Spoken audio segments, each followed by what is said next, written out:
Welcome to our first session today. My name is Jörg Wernecke. I'm a typical philosopher, talking too much without any natural scientific background. My socialization I got in philosophy. I'm teaching philosophy, applied ethics, especially at the TUM, but also at the University of Augsburg and also in Ulm. Okay, my special research interests are in the field of applied ethics. Applied ethics with some special directions, for example, together with Eva, bioethics, environmental ethics, but also in a technical field, AI. And we discussed also in some seminars in Augsburg and also in TUM more machines in the background of AI technologies, but also the idea of machine as a metaphor of human being. Today, the idea was to give some general introduction in the field of AI ethics, the challenges in applied ethics and together with AI, a lot of discussions nowadays. So I try to give you a general introduction in applied ethics, but also in the field of different challenges in the field of AI and ethics. And so the question at the beginning for me, and it's important to get some idea about you as a participant, do you have any knowledge about ethics? It doesn't matter, or it's my job. This will be the first part of the session in the morning, to give all the participants without any knowledge about applied ethics some fundamental ideas. Is there anybody? Okay, no idea. Never confronted with ethics. A little bit, we discussed before. Yes, and what's your background? I'm sorry. So I don't have a big background, but I studied transportation systems here. So I was taking this lecture about deep learning for autonomous vehicles. And then Perfect. You are an expert, and yet you can help me in the afternoon. It's great. So you have the expert knowledge, and we will talk in the second session today in the afternoon about the special field of autonomous driving as autonomous moral decision making. Okay. Any other?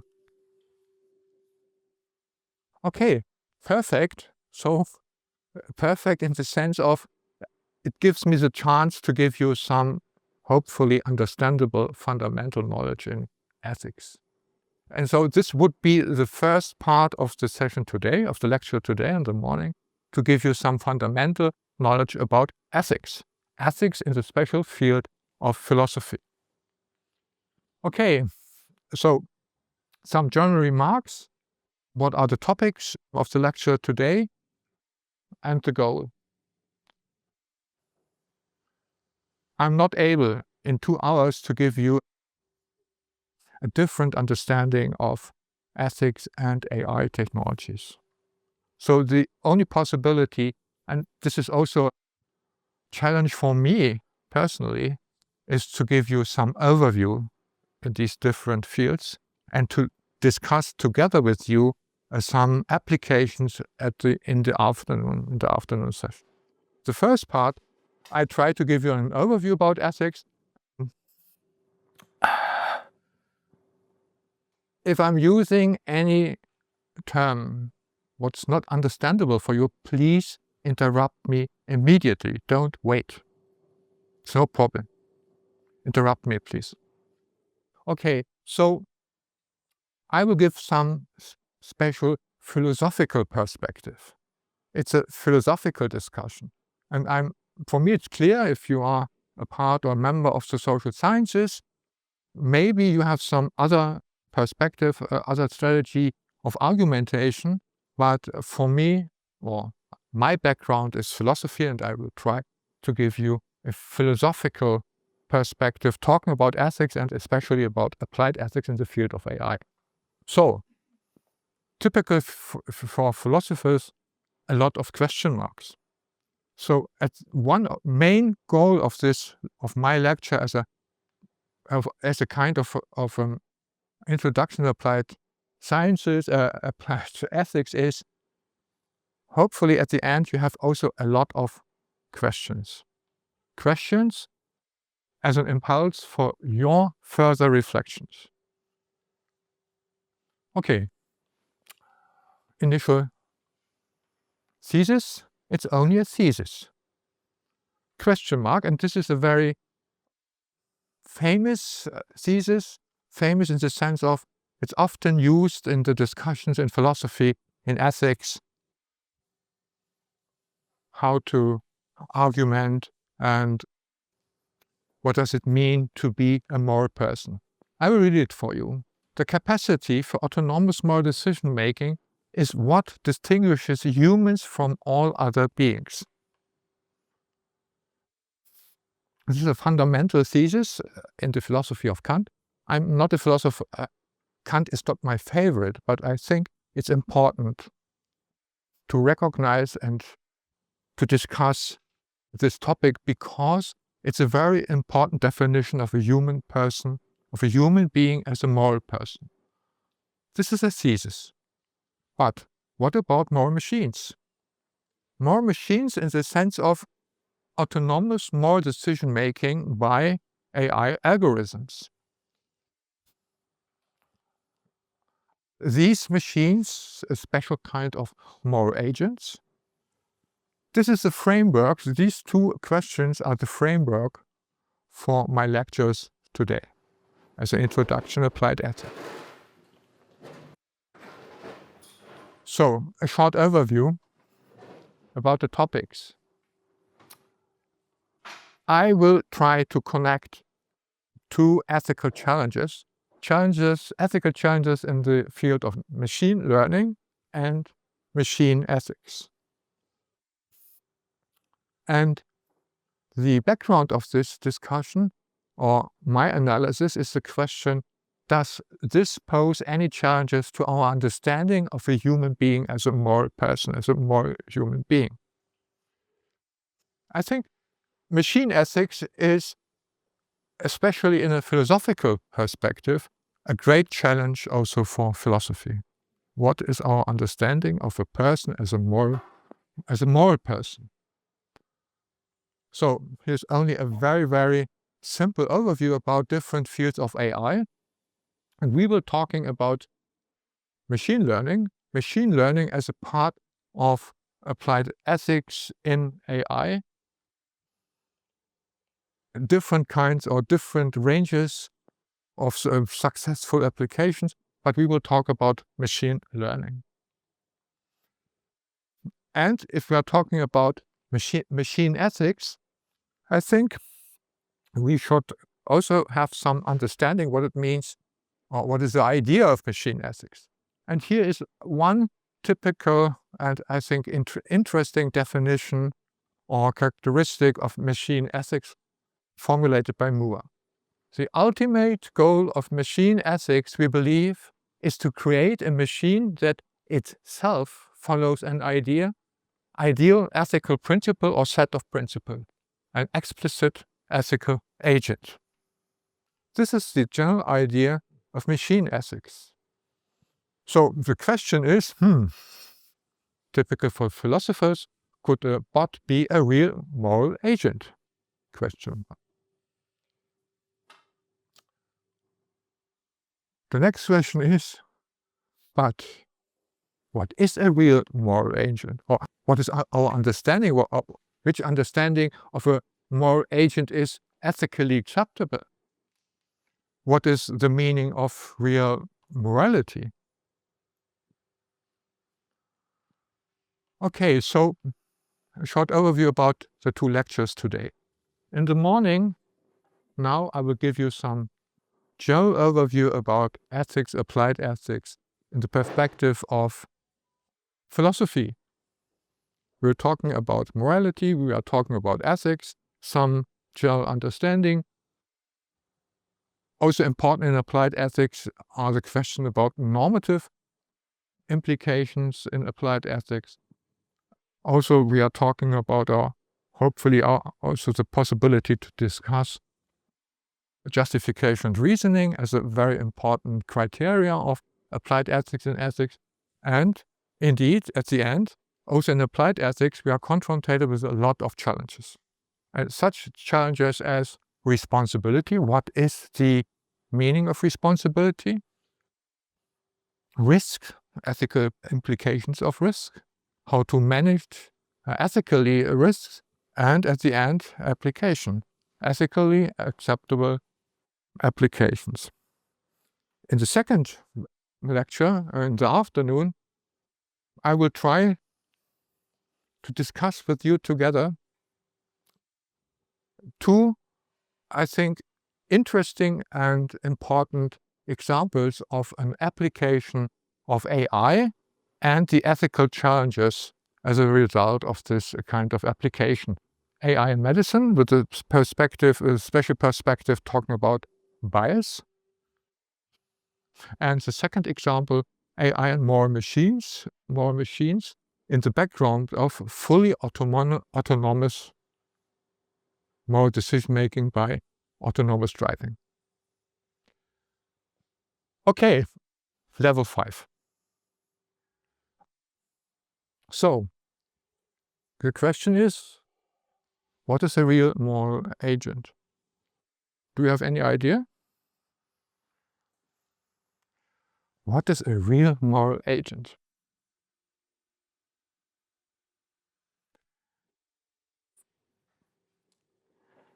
Are you a real moral agent? Hopefully yes or not, or whatever. Okay, no answer.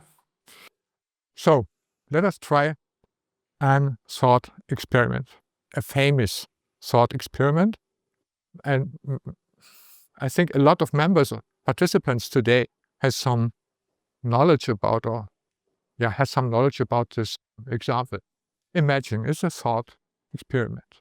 You are an AI software developer and you, hopefully a moral person, have to implement an algorithm for more decision making in autonomous driving cars. Okay? Level 5. Which decision, how to act or react, would you implement? And I think I'm sure you know this example of more machines, the software. Please, we will discuss later on. A short report. The first example. A car, autonomous car, without participants.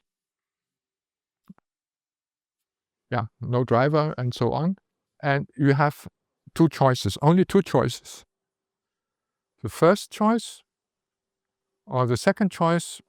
In the first example, at the left side, 5 people are crossing the street by a red line.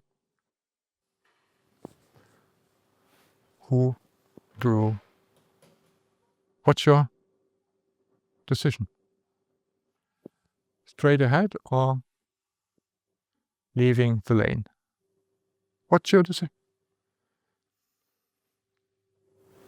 One of them be to say car should make a conflict and with just a random. Okay, you are a philosopher. I'm sorry. That's a bad answer. Okay, other ideas?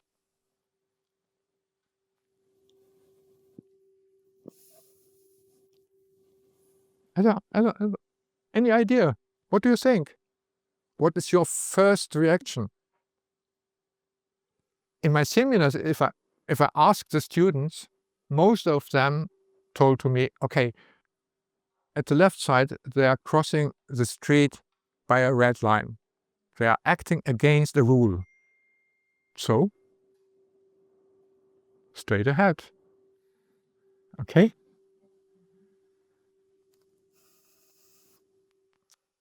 The second example. What's new? There are some passengers inside of the car, of the autonomous driving car. If you go straight ahead, now, if you leave the lane at the left side, all passengers of the car will be killed. If you go straight ahead, you will kill 5 people. What's your decision?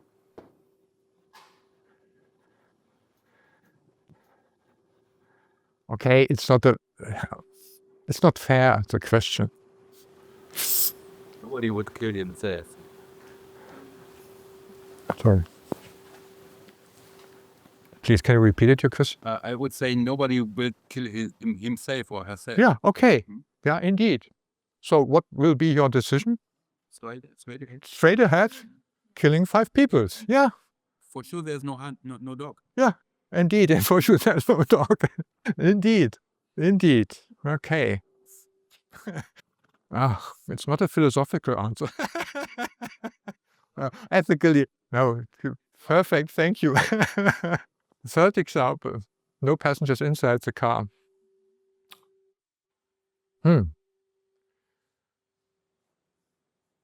5 children are crossing the street by green light.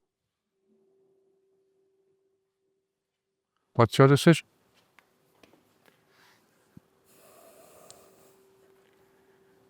Actually, we're not allowed to make this decision due to German law. Okay, you are a philosopher and you are a lawyer. Okay, yeah. Possible victims. Yes, I Just know. for your information. I know it. That's not the question. For me, it's interesting. What's your personal first insight or feeling? If you drive a car, you have made the decision before because you're too fast. Okay. I think in this question it kind of depends on how the person's perspective of value that would be given to an older person or a younger person. Oh, this is also a very interesting argumentation. Yeah. Yeah. I would also add that if you switch lanes, then you have like active decision. Indeed. If you don't switch lanes, Indeed. then you just basically Indeed. don't have to do anything. Indeed. And this is also a very, very important criteria. Do you have the right to make an active decision about the life of another person? No, never ever. Later on, what's about this example? Animal ethics. I love cats and dogs. Eva, I'm sorry. Killing myself or the dogs and cats? Come Cartesian point. Okay. In this case, there are question marks. Yeah. What does it mean? Question marks in the sense of maybe they are faster than the car. Okay. Yeah. So it's like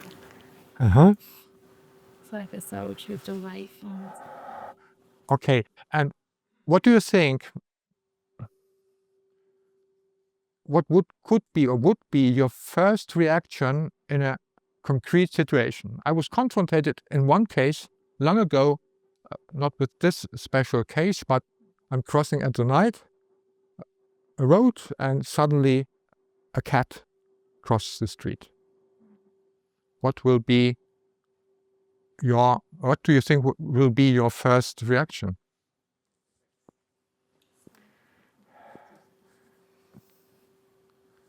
What do you think? No reaction? Oh, I have, or the argument, I'm not allowed to make any decision by law. Thinking and or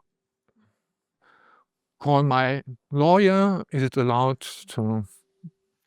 What will be your reaction?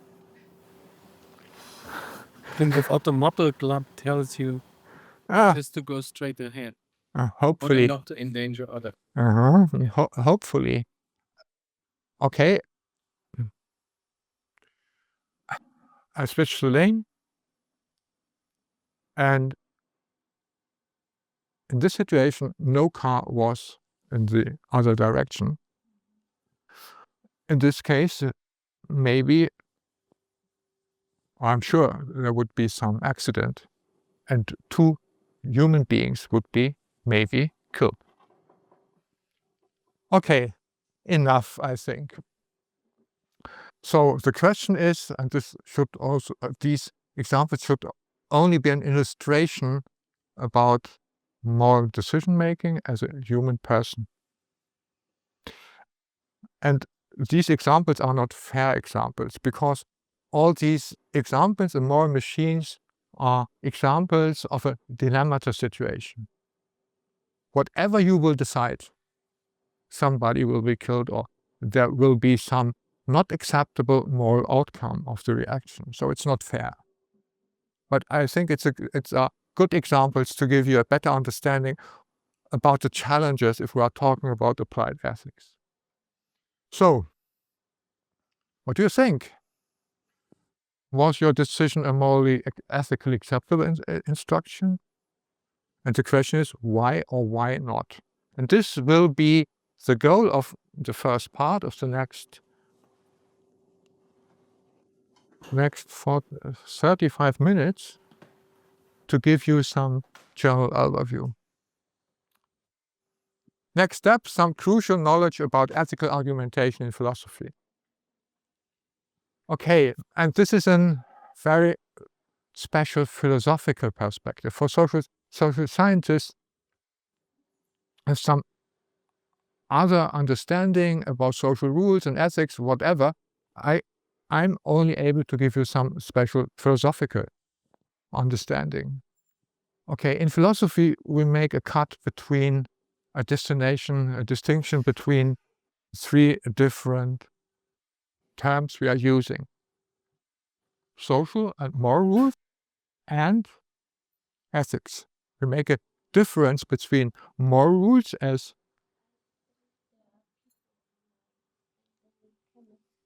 you can't hear me? This is on the phone. Okay, I'm sorry. Okay, we make a difference between general social rules, like traffic rules in philosophy, rules of law, these are only some examples, and moral rules. Okay, all moral rules are special social rules, but what is the difference between? It's a very simple example, okay? Too simple, but to give you an idea about the argumentation. What about moral rules? Moral rules in the sense of intersubjective general standards of demand. What is the difference between social rules and moral rules? What do you think? There's an obligation to follow social rules. It's your free choice. Your free choice, or maybe if it's ethically a guideline, it's not a free choice. Then Issue of whether it's possible to have a free choice. okay, that you have the possibility to make a free choice. The possibility. Other differences.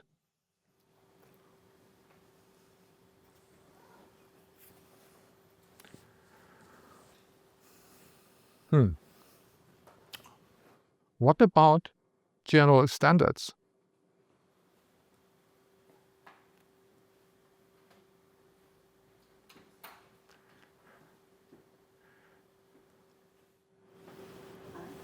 Yeah. Maybe social rule may depend on governments, the societies, on cultures, and moral rules are more or less for every human being. Indeed, it's a general standard. That's the idea. But the question is, if we accept this understanding about general conventions of social rules and human practice, and make a difference between ethics as a discipline giving reasons and principles, what do you think is the new understanding of why it's important to make this difference, to mention this difference. And I will give you an example. Or do you have an example?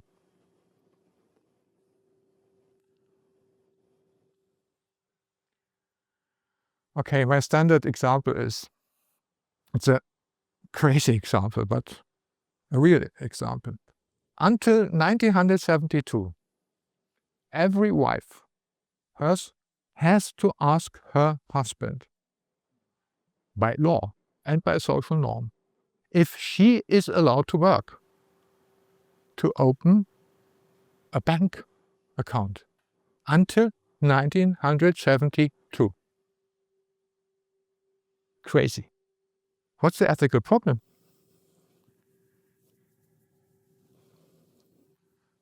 Wait a minute. You are the specialist. Yeah.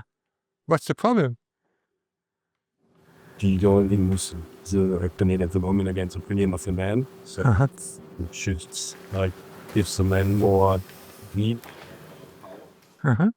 Indeed. And what's the ethical problem in this case? That's a good description for us. I myself could not come up with the ethical reasoning why the man should have walked out. Indeed. In general. Indeed. Indeed. And again, every human being is equal. But are there some more equal than others? Animal Farm, yeah, indeed. Animal Farm.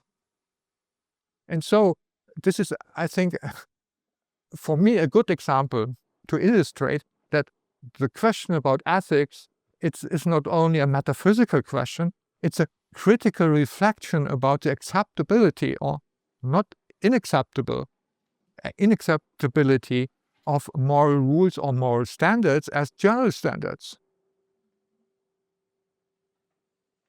But the next question would be, what does it mean to use some reasoning and justification? Here are some examples, only examples, of different values or principles used in all these ethical discussions in applied ethics. And you mentioned also the value of autonomy, a very important value and principle, and we will discuss it in the afternoon by the concrete examples of AI in medicine, bias, and autonomous driving. What about autonomy and autonomous moral decision making? Only an overview. I think the first two values or principles are essential principles, also in a political sense, in our constitution. In our constitution, these principles or values are the basis of all these discussions. And autonomous driving, privacy, whatever.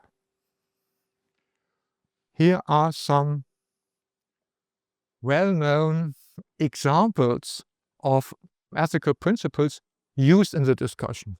Only examples in the discussion. I think in all cultures you will find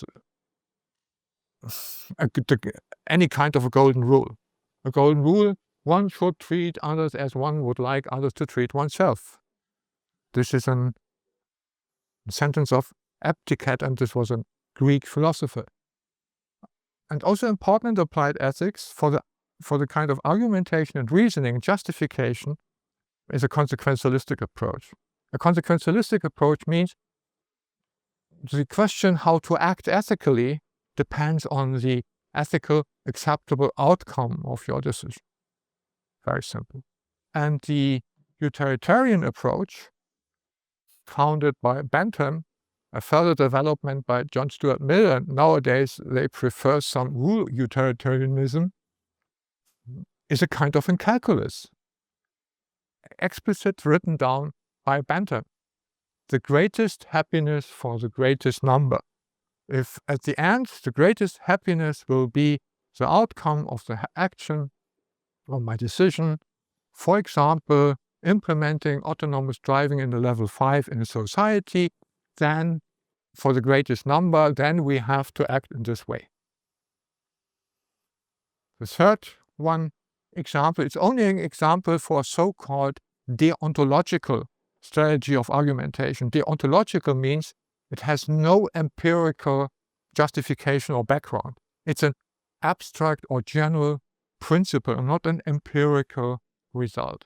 And the very famous, one very famous example for a deontological principle is the so-called categorical imperative. And I will read it for you because it's a complex sentence. I think twice. Act only according to that maxim whereby you can at the same time will that it should become a universal law without contradiction. Second try. Act only according to that maxim whereby you can at the same time will that it should become a universal law without contradiction.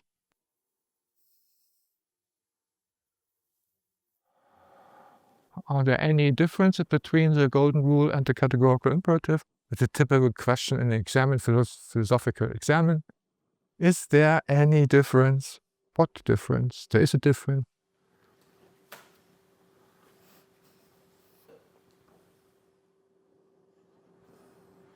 Yeah, please. The last one is more general. Because it considers also, for example, sustainability aspects, how you treat your environment and the planet you live on. Yeah, it's a good answer.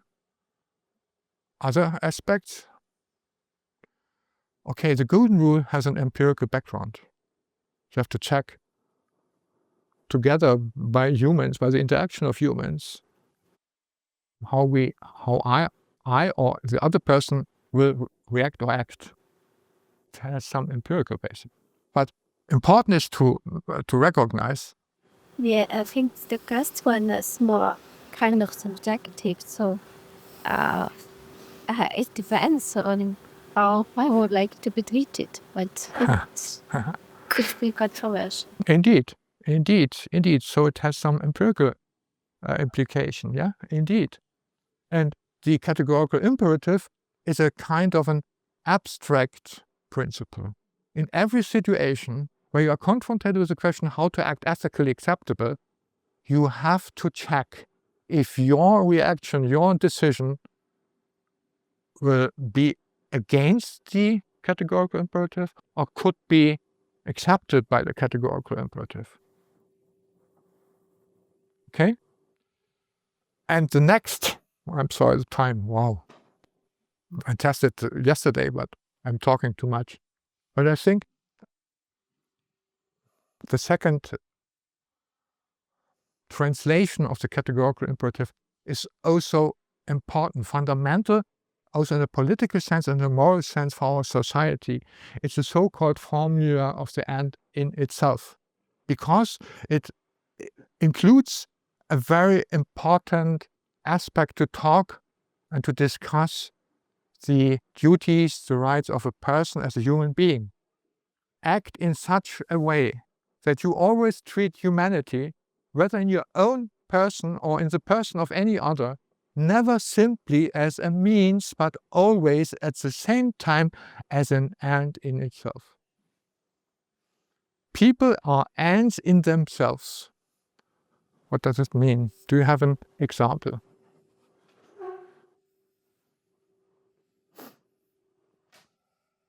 Very simple example, maybe.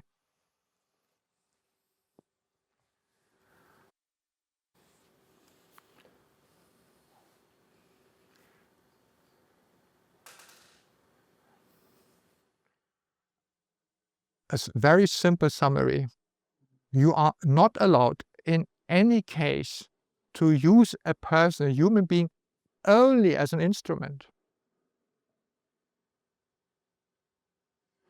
I think it's strongly connected with the idea of man that's behind it. And as a negative example, I would propose the way Donald Trump acts and how he treats or says other people are animals.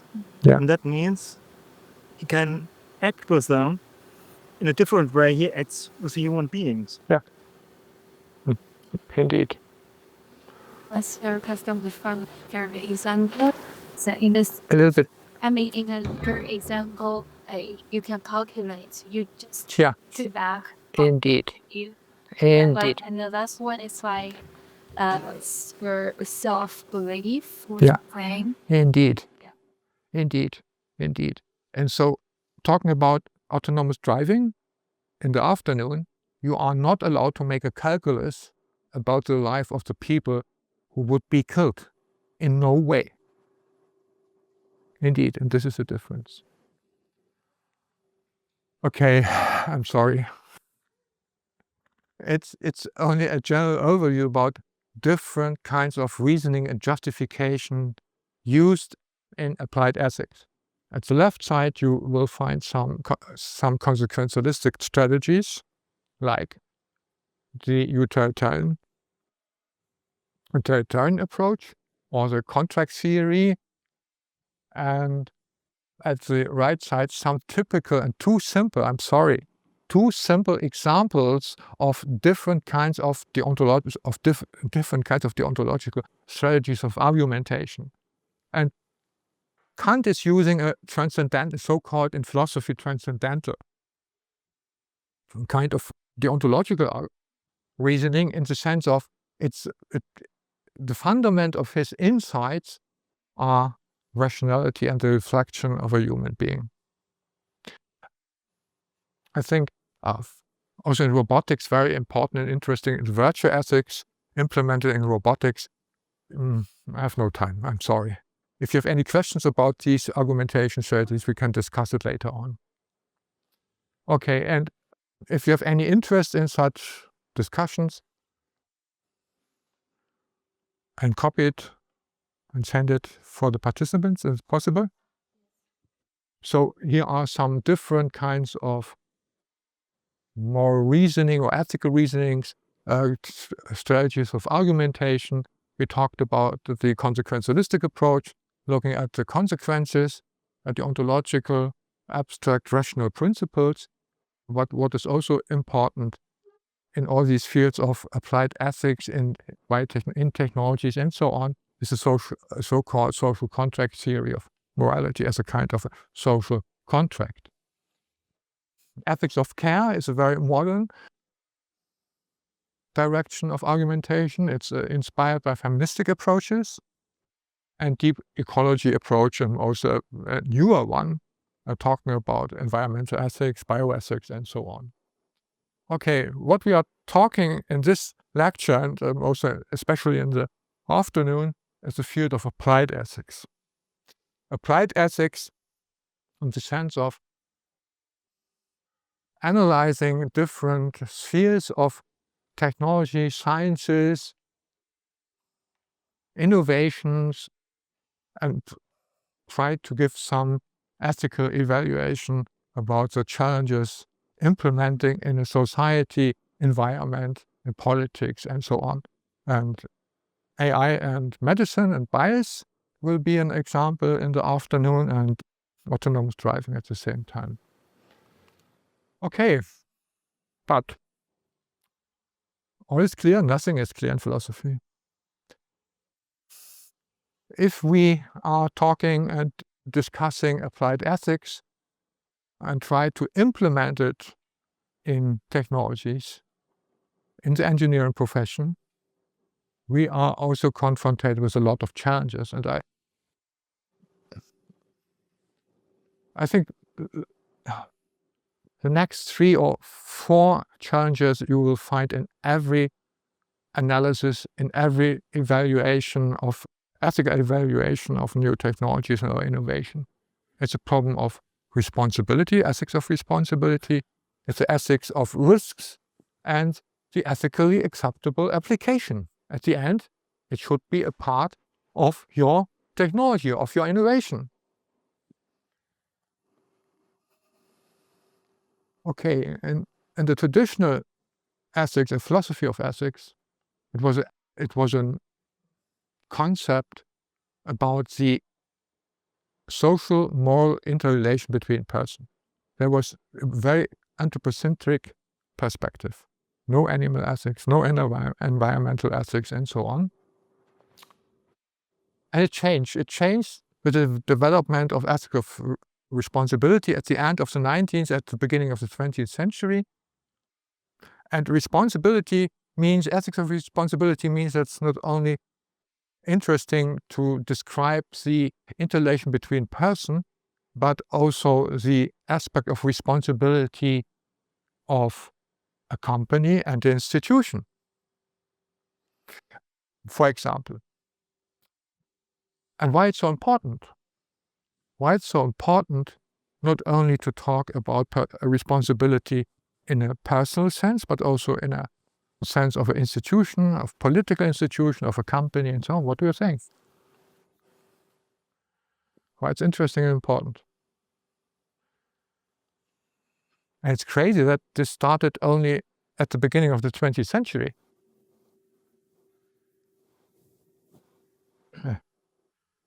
Dieselgate, for example. Huh? Companies are legally actors. Yes. They can be sued Yeah. for that what they do. Indeed. Indeed. Other aspects. Ich hoffe, dass ihr aufwacht. It's a kind of mobilization, my questions. What do you think? What's also interesting? Why? Again, Dieselgate. Who's the one that how's this Yeah. making decisions? Making decisions, indeed. And that's what managers want to do. Yeah. Say we are making decisions. Indeed. Indeed. Yeah, indeed. Indeed. That's an interesting political question. There's a market. The market, for example. Is the market as an abstract model? Is this abstract model in any case responsible for the outcome? Or maybe also for the side effects, not only direct effects? Sorry, Professor. So who takes responsibility in this case then? This is indeed the next important question. What does it mean to be responsible? And therefore you have to analyze, and it's called in the literature the 4W. Who is responsible to whom, to what, and so on. That has you need, before you will talk about moral responsibility, you have to practice this analysis to get a better transparency, to identify the actors and so on. But what is in my view, the greatest challenge if we are implementing an ethics of responsibility in innovation? It's a problem of many hands. You as a developer of AI software, who is responsible for the outcome, maybe not only the positive effects, but also the negative side effects of the application of your AI software?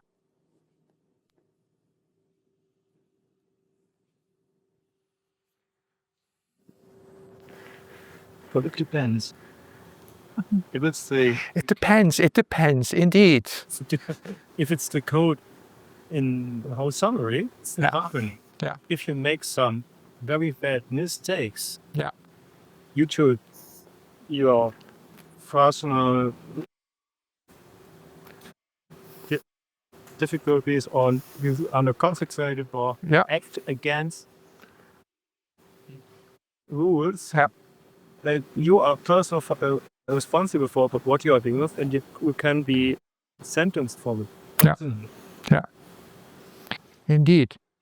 And so also in the field of ethic of responsibility in a company, we have to make differences between normative implications, a functional responsibility as an engineer, but also the company, that the outcome of the product of the company are not ethically problematic. and so on. We have different stakeholders Different levels. and right? different level, The indeed, middle levels. indeed, and different kind of levels, indeed. But the problem is at the end, and there are some, I think, good or bad examples. At the end, you are confronted with the question, who is responsible? And in some cases, at the end, nobody is responsible. And this is the And challenge. it's impossible. Someone should pay the price. Okay, I have an example. The sinking of Estonia. It was a ferry, and 800 people died. And they need, I think, 5 years to get some transparency about the accident.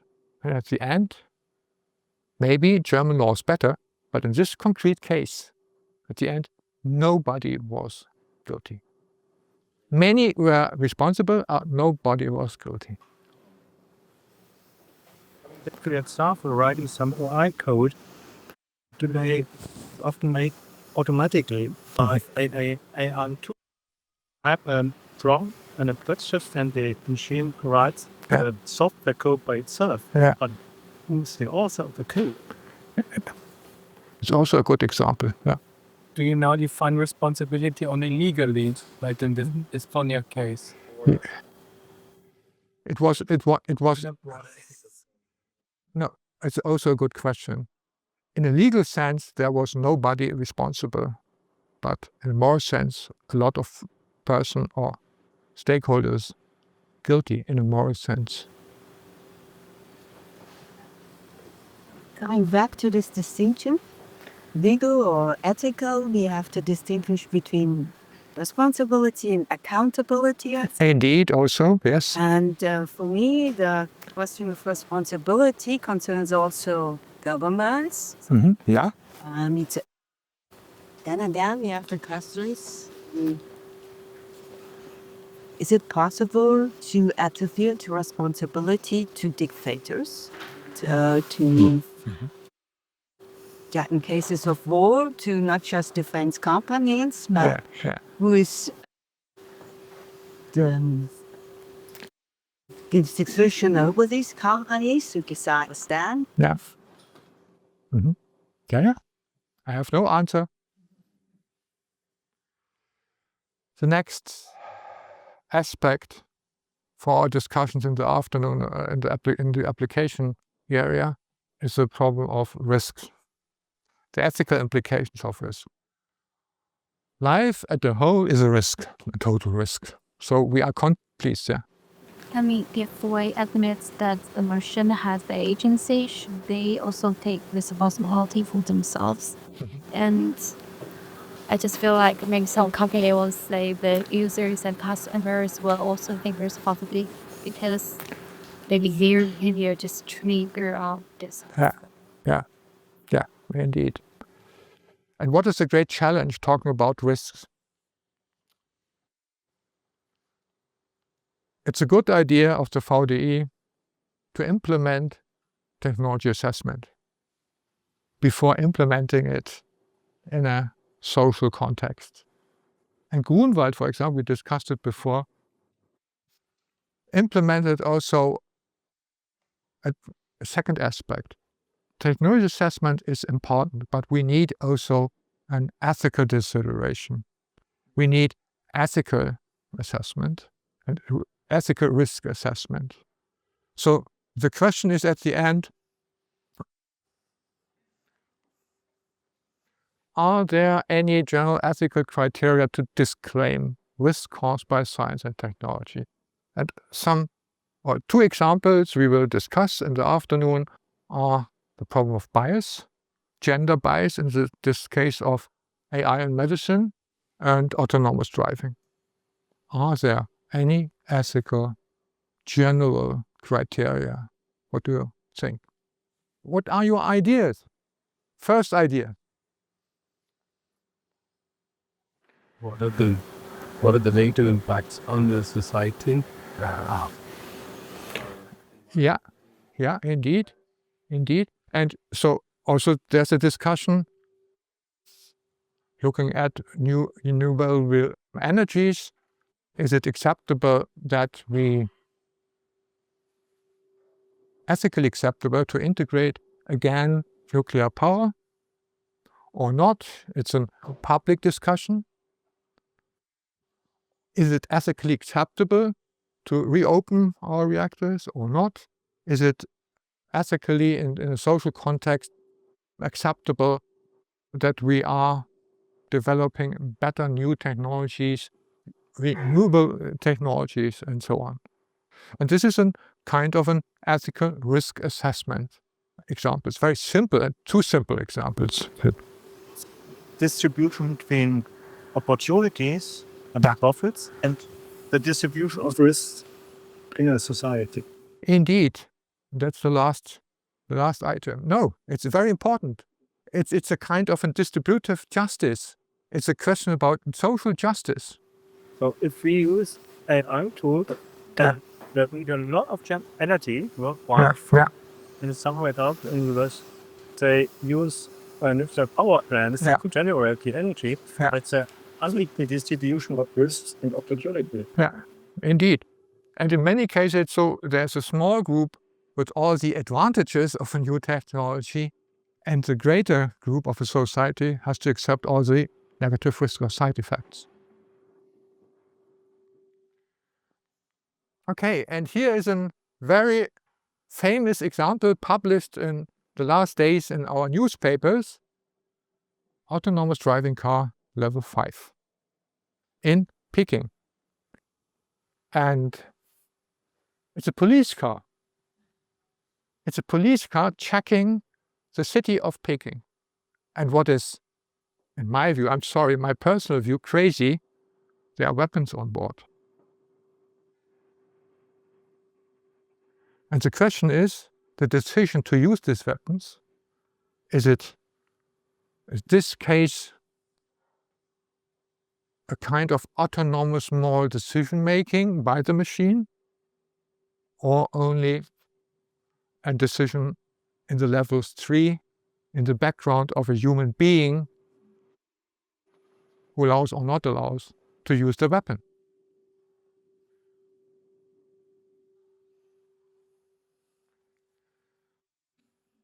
Okay, so a short outlook, second session in the afternoon. We will discuss two concrete examples, discussing now you are experts in ethics, the ethical implications, the ethical questions, talking about two concrete examples, AI medicine and bias, and it's also interesting as the gender study 2025, and moral machines, autonomous moral decision making, level 5. Okay, 5 minutes left, I'm sorry. Any questions or comments or whatever, critique, what you like? Okay, like my question was understandable for you. Yes or no? I'm not able to read your thoughts in your brain. So for the secrets very and ask a very general question, like what is? Yeah, indeed. It's the only possibility in 1 hour. And I think we need some. I'm using how many sessions? 6 or 12 sessions for a seminar to discuss all these philosophical implications of such simple definitions. It was too simple to understand what's the meaning of morality, ethics, and so on. But I think in my experience, it's important that, for me, it's important that you will get a general idea what we are talking about. Yeah.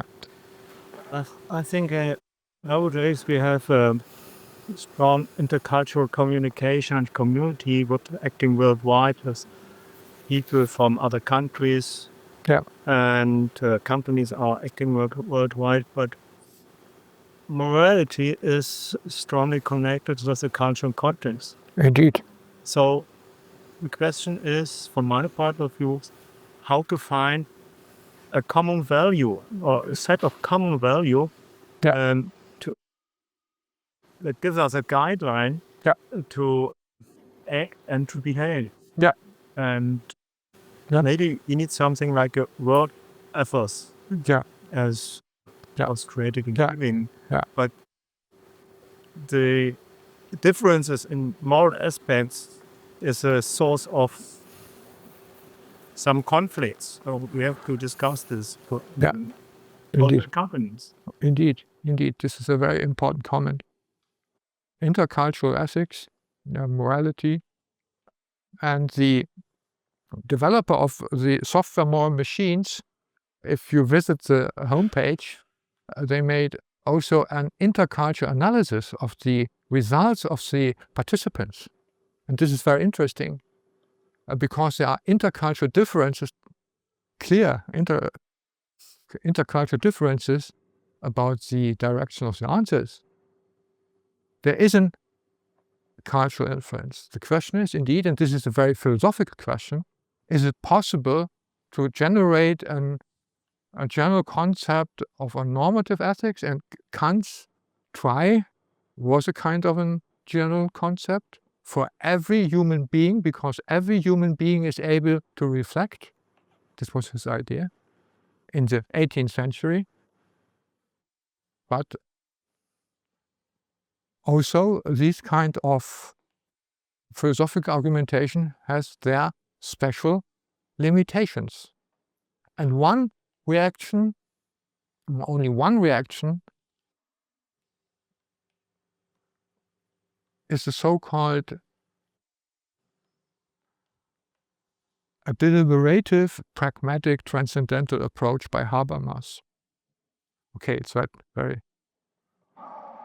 abstract. It means the idea of Habermas is, for example, because it has a kind of dialogue ethics, a communication ethics, the idea of Habermas is not the human being by his rational reflection is able to give for every human being a general abstract moral principle, but we are able, by using arguments, by argumentation, by discussion, by a discourse, to come to a moral, ethical understanding.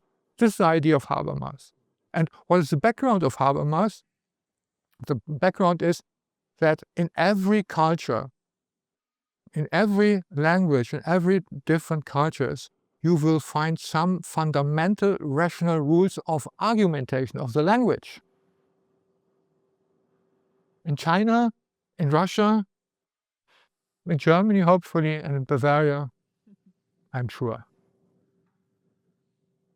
And if you are using this rational structure of argumentation, and this is the same structure in every, this is thesis, okay? This is thesis. Then, and if you will argue in a rational manner, you will come necessarily to the same result. Wir müssen nur lang genug schwätzen. Okay? And this is a kind of discourse ethics. And this concept of discourse ethics is nowadays important also in the STS discussions, social technology studies, that we need in society if we are talking about responsible innovation,